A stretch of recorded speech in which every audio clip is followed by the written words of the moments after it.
Hello for the fifth week in Lent.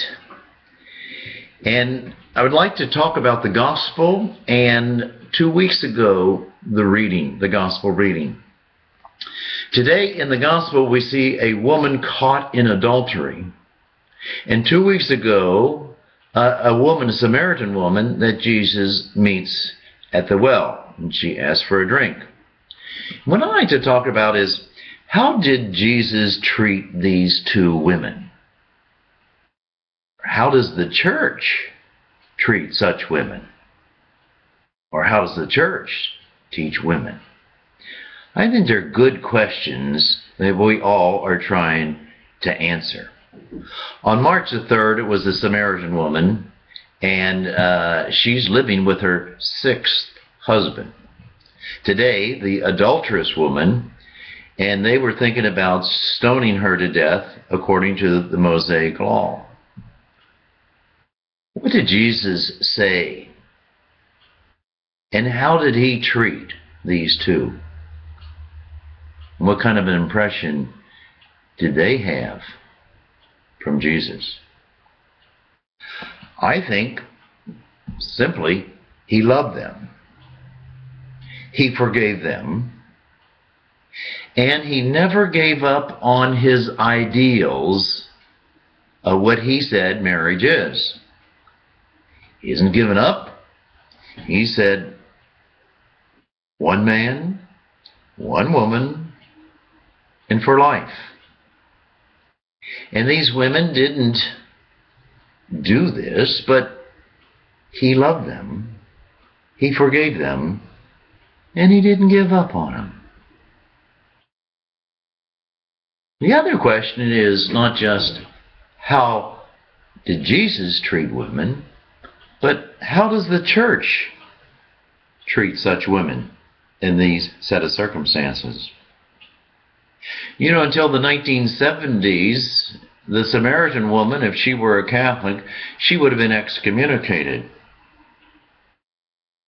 If she were still living with her sixth husband today, many would, or most would say, terrible, don't you think of going to Holy Communion.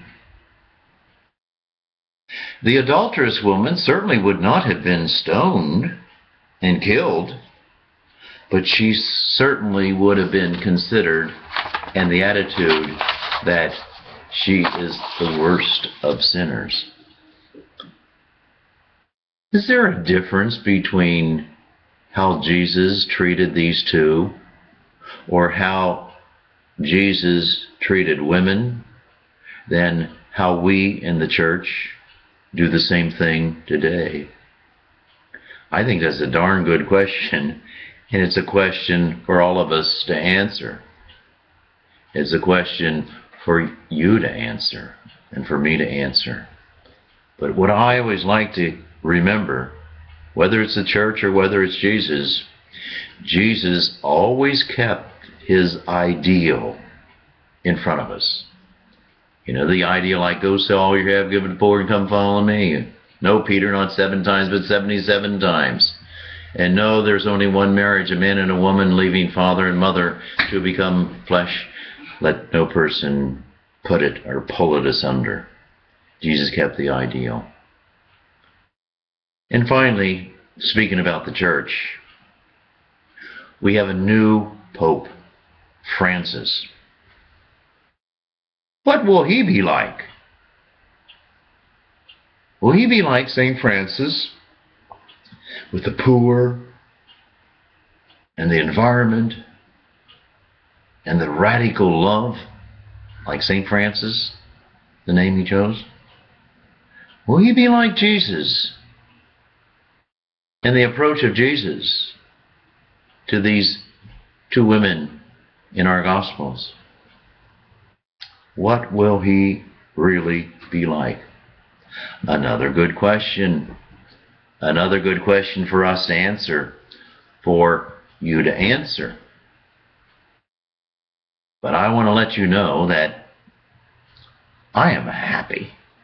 I am hopeful.